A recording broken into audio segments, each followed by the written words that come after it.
Hi there, it's Mark, and welcome to Book Ramble. And I'm going to be talking about Frankenstein.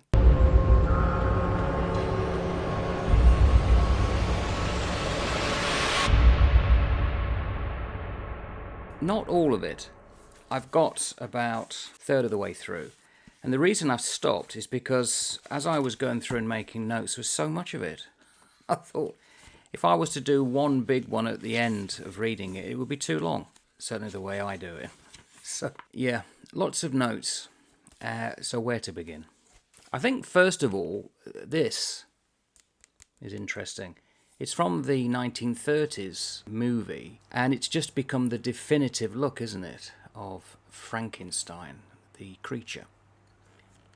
And I've yet to come to it in the book, but if I remember correctly, it doesn't really look like that. We have an image of what we think Frankenstein is from other sources rather than the book. And I remember trying to read the book sometimes I think it was the 1990s, and I didn't get on. And I think it's because in my head, I had the movies, the black and white movies, possibly Kenneth Branagh's version. So when I came to try the book, I thought, oh, this is just slow and ponderous. I can't get into it. I wasn't ready for it. And it's actually longer, more in depth than I remember. Because the story goes that Mary Shelley wrote it while they were in Switzerland, and it was three of them. In fact, I think there was actually four of them. There was Lord Byron, there was Mary herself, her husband, and Polidori. And they had to come up with a story, like a ghost story. It was the winter time or whatever in Switzerland. There'd been storms. They were in like a chateau. They had nothing to do, and they came up with these like Gothic-style stories. And interestingly, if you noticed here, it's got volume 1, 2, and 3, and I'd be interested to know if it was printed in 3 volumes, just like Pride and Prejudice was. They're far denser, far bigger stories than we often give credence, and it may have in the past been published separately in separate parts. And volume 1 goes to page 73, so I'm about literally halfway through volume 1. I think the best thing to do is go through the introduction and the preface, because there's a lot of information there that's outside of the book, admittedly, but I think it's pertinent to understanding the time and place. The introduction to this particular volume is quite succinct and very well written. It's Catherine Steinsler. And she talks about the fact that really what the story is about, it's playing God. She says, Victor Frankenstein and his creature, it's the dangers of tampering with nature. Of course, I haven't got to that part yet, because it is a slow wind-up to get to Frankenstein's monster. And of course, it's not Frankenstein's monster. The book is Frankenstein. It's about him. The young man, as we're introduced to at first, well, the man that's found imponderably towards the northern reaches of Russia into the North Pole, and his pursuit of something else that is seen from a distance from a ship. And it's all about how he is introduced to science and how it becomes very important to him. This is the first bit that I'm covering. But ultimately, this Frankenstein, or the modern Prometheus, and it was published anonymously in 1818, it's about beware of what you do with science. And of course, we've got to remember that in the era in which it was written, there wasn't much known about science. It was becoming increasingly more important to people's lives and understanding. Electricity was the big thing at that time. We didn't know much about the way the body worked, and so on. And a British critic at the time was moved to protest against the waking dreams of horror excited by the unnatural stimulants of the book, which made him feel overdosed with laudanum or hag-ridden by the nightmare. And the Literary Intelligencer, great title, it was obviously popular back then, hoped Frankenstein was meant as a moral warning against the presumptive works of man, but worried that the message was too subtle. Will all our readers understand this? I wonder if that's still the case today. Do we get the real meaning of what this is? Mary Shelley was 19 when she started to write this. And when it came out, it caused a bit of a scandal because rumours started to circulate quite quickly. It's impossible that a woman could write such immoral kind of tales. It went to the heart of then society. How is it possible that woman? No, it must be the husband, Percy Bysshe Shelley. And because he was an outcast himself, that's one of the reasons he ended up in Switzerland. He was the one that took the brunt. And in fact, I'm going to talk about him because I think he was the influence of certain aspects of the story. But whatever, time moved on, and eventually it was known that Mary Shelley had written it, and after the death of her husband, which I talk about when I cover the book Ariel by André Maurois, she carried on writing. She wrote quite a few things, and in fact I've got a story, a book here somewhere, this one, Classic Science Fiction Stories, in which she has a little story, The Mortal Immortal, I think it is, which I must admit I've stalled on reading. She has a certain way of writing. It's quite ponderous and languid at times. It does, you need to stay with it. But there's a nice rhythm that she gives, but a modern writer would get to the point a lot quicker. But the book is considered the first science fiction novel in English. Mary Shelley, of course, was the daughter of Mary Wollstonecraft, who the vindication of the rights of women is very important, something I definitely will cover later. But she died, tragically, and Mary had just been born. So that guilt, that sense of loss as she grew up would have been quite palpable, quite common in the era. And Mary herself would have a lot of tragedy when it came to children. And I think that influenced the formulation of the creature. There's certain aspects in the story, for instance, the way that the creature is described, that's almost like a stillborn child. So there's that kind of aspect behind it as well. What made Mary write this story in the way she did? And I haven't picked this up yet, but it says here that at the age of 8, Mary Shelley heard Coleridge read his Rime of the Ancient Mariner in her own home. And this poem clearly influenced Frankenstein, so I'm going to look at that as we get further into the book. But there's a key thing here, and this is history. February 1815, Mary gave birth to a girl who died after only a couple of weeks. Early the next year, she gave birth to a son, William. In the fall of 1816, Mary's half-sister Fanny committed suicide, and December, Harriet Shelley, pregnant by a new lover, and Harriet was Percy Bysshe Shelley's first wife, pregnant by a lover, and obviously the possible scandal that would bring, she drowned herself in London in the Serpentine. And a couple of weeks later, Mary and Percy married. So this period, leading up to the formulation of this story, very traumatic for the author, Mary. She went through an immense turmoil, obviously having to leave her own country, that her husband's previous wife had ended her life, and death, and so on. So you can almost see why what is put into the story was put in, because nothing is in a vacuum, and everything has some kind of influence. And it's interesting, her story as an author, and how she got to do the story. I find that personally, at the moment, more interesting than the story itself. And so she comes to writing this ghost story. And Mary was to write sometime later, I think it was like looking back at the story of Frankenstein when she was an old woman. And she wrote that just before she put pen to paper for Frankenstein, she had a very vivid dream, and in fact it's here, that my little baby came to life again, that it had been cold, and that we rubbed it by the fire, and that it lived. And Victor Frankenstein, in the story, says something like this. There's definitely a link here. I thought that if I could bestow animation upon lifeless matter, I might in process of time, although I now find it impossible, renew life where death had apparently devoted the body to corruption. And Mary was only 24 when her husband drowned off Italy.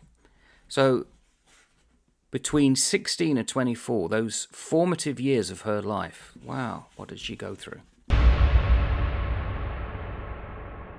This book also includes what was very much later written as the author's introduction, Mary Shelley herself. As I said, looking back later in life. I busied myself to think of a story, one which would speak to the mysterious fears of our nature and awaken thrilling horror, to curdle the blood, quicken the beatinings of the heart. And supposedly, when they sat down around about the time that she was writing this book, they talked often, this group of four that they seemed to circulate around each other, Byron and Shelley, Polidori, talked of the experiments of Dr. Darwin, who preserved a piece of vermicelli in a glass cage till by some extraordinary means it began to move with voluntary motion. Perhaps a corpse would be reanimated. Galvanism had given token of such things. Perhaps the component parts of a creature might be manufactured, brought together, and endued.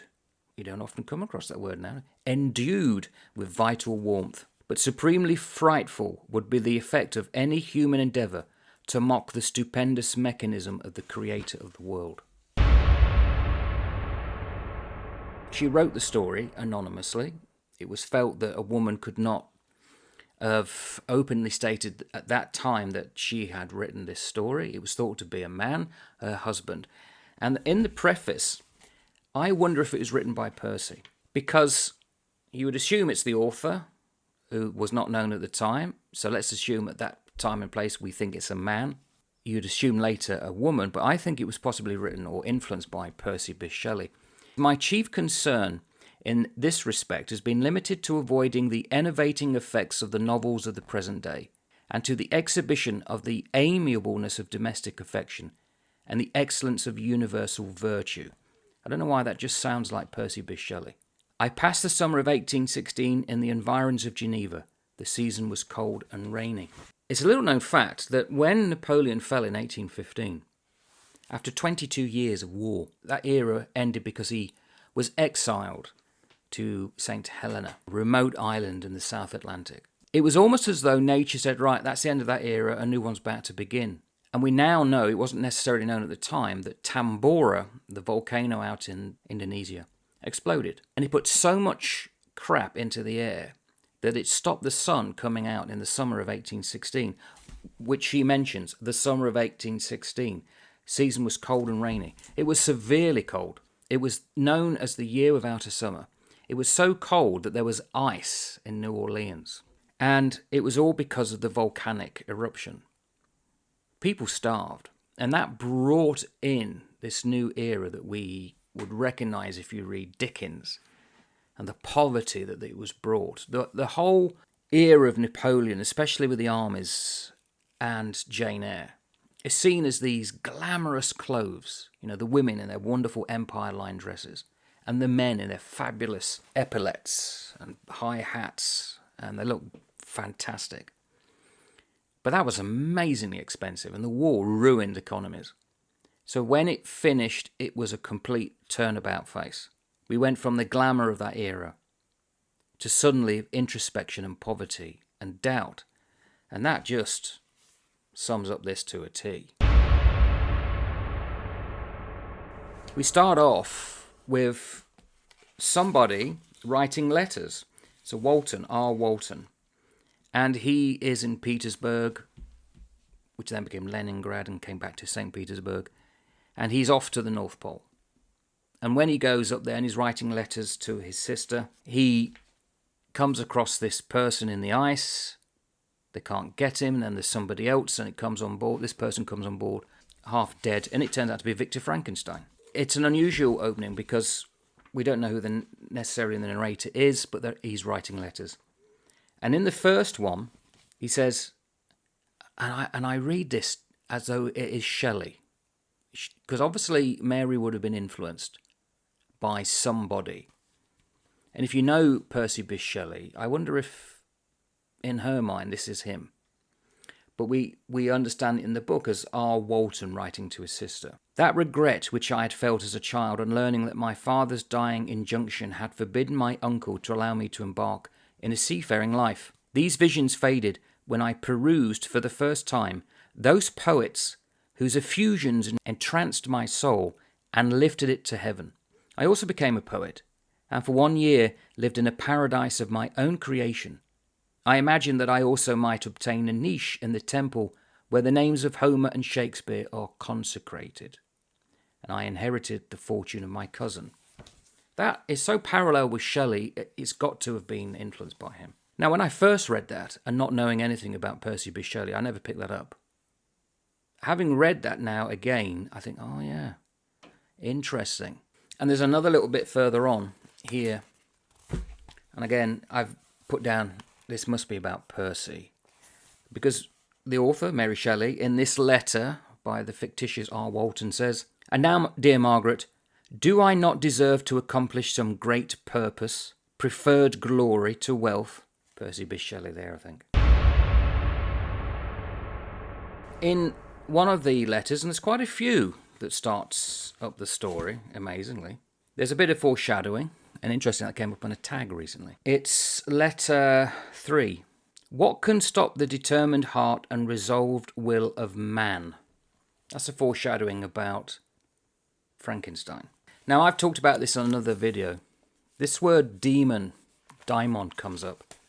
I'm going to read out the paragraph that it's in.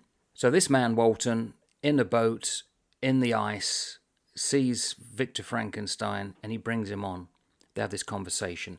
And it's through the conversation that after the letters, it suddenly, in chapter 1, starts with Frankenstein giving his story, where he came from, who he was, and so on. But the word daimon, D-A-E-M-O-N, daimon, and this is what it says. This aroused the stranger's attention, and he asked a multitude of questions concerning the route which the daimon, as he called him, had pursued. So he's referring to the creature. Daimon. Now, it's not spelt demon. If he'd had put demon, that would have made more sense in the modern context. I don't know enough even of that period, although I've written 2 books about it. Societal-wise, were they using that word to denote a demon? Because daimon is an ancient Greek word that was used in the Bible, and modern readers think it means demon. No, it's not. It's the soul. So if you understand it that daimon is everything that we have in us, which we call the soul, it means godlike power, fate, unknown superfactor, could be good or hostile, or the guiding spirit. So Socrates was said to have the daimon, the guiding spirit, the voice that he would pay attention to.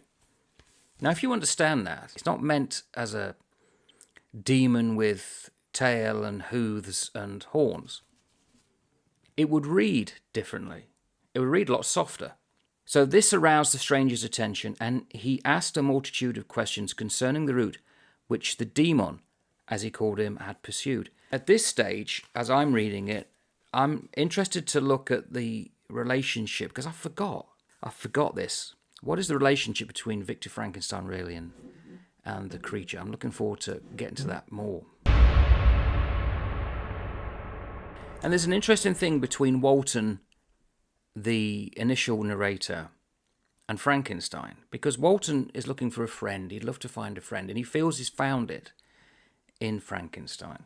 In fact, Walton goes as far as to say about his own enterprise, whether he should live or die. One man's life or death were but a small price to pay for the acquirement of knowledge which I sought, for the dominion I would acquire and transmit over the elemental foes of our race. He's talking about his desire to find what's at the North Pole, so to speak. And Frankenstein replies, "Unhappy man, do you share my madness? Have you drunk also of the intoxicating draught? Hear me, let me reveal my tale, and you will dash the cup from your lips." So there's a warning. In terms of the style of the writing, I've made notes here of that writing. It's very emotion-racked writing. So this is just, I've just got down here, 2 paragraphs. Forgive me if I read them out. So when I put my hand up like that, you'll know I've underlined. Such words, you may imagine, strongly excited my curiosity, but the paroxysm of grief that had seized the stranger overcame his weakened powers, and many hours of repose and tranquil conversation were necessary to restore his composure. Having conquered the violence of his feelings, He appeared to despise himself for being the slave of passion and quelling the dark tyranny of despair. She goes on to talk trains of reflection and little happiness. Very emotive writing. And this need of a friend by Walton is mirrored with Frankenstein. It's a theme. Because Frankenstein said, I once had a friend, but I have lost everything. And certainly from Walton's perspective, Frankenstein is a great man. He bigs him up, so to speak. Such as this. Will you smile at the enthusiasm I express concerning this divine wanderer? What quality it is which he possesses that elevates him so immeasurably above any other person I ever knew. I believe it to be an intuitive discernment, a quick but never failing power of judgment, a penetration into the causes of things, unequalled for clearness and precision. Add to this a facility of expression and a voice whose varied intonations are soul-subduing music.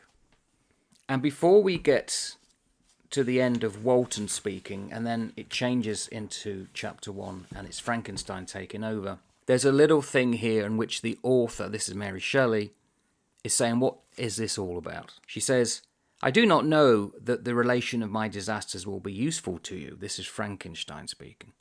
I imagine that you may deduce an apt moral from my tale. So then the story begins, and it's Frankenstein's account of him growing up and the people he knew in childhood, and a lady, a woman. His mother dies. His character is very interesting. He's very isolated. He said, my temper was to avoid a crowd, to attach myself fervently to a few. I was indifferent, therefore, to my schoolfellows in general, but I united myself in the bonds of the closest friendship to one among them, Henry Clerval.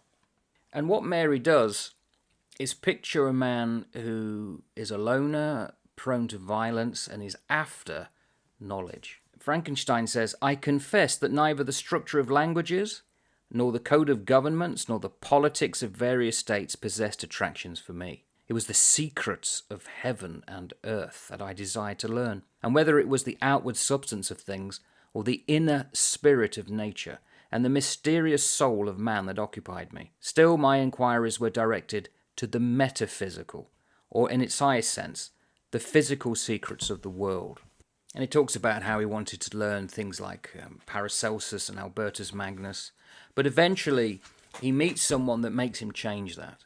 What happens, and this is crucial to the story, I think, and our modern understanding of Frankenstein. This is Frankenstein speaking. I entered with the greatest diligence into the search of the philosopher's stone and the elixir of life. What glory would attend the discovery if I could banish disease from the human frame and render man invulnerable to any but violent death. The raising of ghosts or devils was a promise liberally accorded by my favourite authors. But when he was 15, he witnessed a most violent and terrible thunderstorm, and Mary must have done this in Switzerland. As I stood at the door, I beheld a stream of fire issue from an old and beautiful oak, which stood about 20 yards from our house, and so soon as the dazzling light vanished, the oak had disappeared, and nothing remained but a blasted stump. Entirely reduced to thin ribbons of wood, I never beheld anything so utterly destroyed. This is the power of electricity. Before this, I was not unacquainted with the more obvious laws of electricity. On this occasion, a man of great research in natural philosophy was with us, who had a theory he formed on the subject of electricity and galvanism. All that he said threw greatly into the shade Cornelius Agrippa, Albertus Magnus, and Paracelsus, all the ones he'd been trying to learn. All that had so long engaged my attention suddenly grew despicable. I at once gave up my former occupations, set down natural history and all its progeny as a deformed and abortive creation, and entertained the greatest disdain for a would-be science, which could never even step within the threshold of real knowledge. Thus strangely are our souls constructed, and by such slight ligaments are we bound to prosperity or ruin. And Frankenstein is only 17. That image, beautifully captured by Shelley, of a 17-year-old desperate to learn the science that had been talked about for centuries, suddenly, bang, blasted away. It was the power of electricity was going to take him forward now. Nothing else. I finished at the end of chapter 3 because he meets a professor, Waldman, who has this interesting conversation with Frankenstein. He listens to Frankenstein's ideas of Paracelsus and all that. The modern masters promise very little. They know that metals cannot be transmuted and that the elixir of life is a chimera.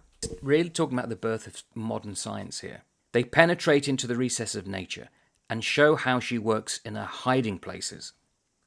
They have discovered, modern scientists, how the blood circulates and the nature of the air we breathe. They have acquired new and almost unlimited powers. They can command the thunders of heaven, mimic the earthquake, and even mock the invisible world with its own shadows. And Frankenstein, a young man, is absolutely knocked sideways by all this. He said, I felt as if my soul was grappling with a palpable enemy. Far more will I achieve, treading in the steps already marked. I will pioneer a new way, explore unknown powers, and unfold to the world the deepest mysteries of creation. And right at the end of chapter 3, Waldman shows Frankenstein his machines.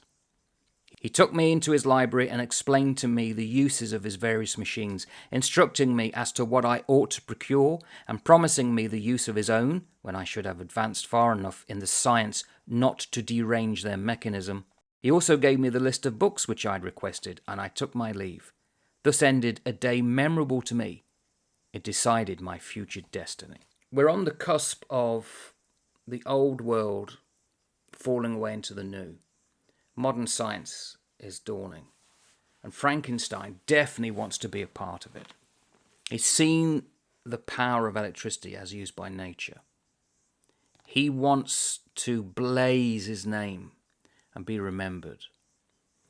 And this desire to get rid of or cure diseases and all that, it sets him up to do what he does later in the story.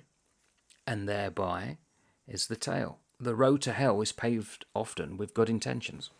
So it's an interesting setup, this story. It's very, very well written, but very of its time. Loquacious is the word. In fact, reading it, I'm also reading at the same time something very similar in terms of the language. And it's this one, the works of Oscar Wilde, which has the most stupendous opening I've ever read of any book. So long, the opening sentence. Oscar Wilde, at the end of that century, which Mary is at the beginning, you begin to see the ending of this loquaciousness into modern language, where certain words and feelings are becoming out of fashion. But it's really just starting to come into fashion with Mary Shelley. So that explains a lot of the language. Also, her background and what happens to her really sets up what the story is about. For a young girl to do this is amazing. I've put her alongside Jane Austen in that era, although Jane's a bit earlier. The two ladies in the English language could do so much with the language and thought, and such an advanced overview of life is just amazing. Two jewels there. And it's setting up a very interesting story. A tad slow for my liking, but and as we're getting to the point now, it really has built up this slow reveal. So it's really good. I'm enjoying it, but it is a slow read. I'm finding it quite a slow read, just as I'm finding Dorian Gray to be a slow read. Got a long way to go. So, yeah, interesting. Let's see what happens with Frankenstein now. Until then, ta-ta for now.